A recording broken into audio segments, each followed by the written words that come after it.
Hello everybody, my name is Adi from Excel Academy and I'm here to talk to you about the AP US History Test essay portion and what strategies you can use to crack it. I'm going to set a timer for 2 minutes. 3, 2, 1. You're going to first start with a short answer test. You're going to have 40 minutes to answer 3 questions. You have no choice but to answer questions 1 and 2, but then you have the option of choosing between questions 3 and 4.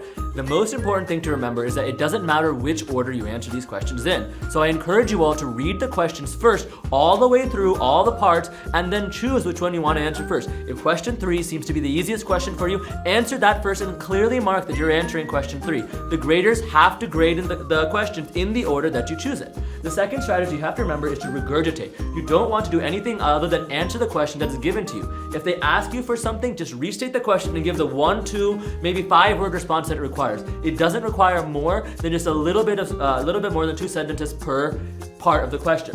The second chunk of the essay portion is going to be the document-based question and the long essay. And in short, they're going to ask you to prove something. You're going to have 100 minutes to write both these essays, and they're going to ask you to prove something. They're going to ask you to tell the consequences of an action or the causes of an action. And in all 3 cases, you have to remember that the most important point that the rubric graders are grading you on is the development and proving of a thesis.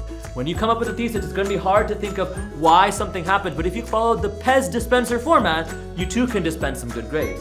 So PEZ stands for Political, Economic, Social, Zocial. When you're dealing with consequences or causes, look at the political causes. What laws happened to make something occur? Economic. What was the state of the economy back then? Were people very rich? Were people very poor? What sector of the economy was it impacting?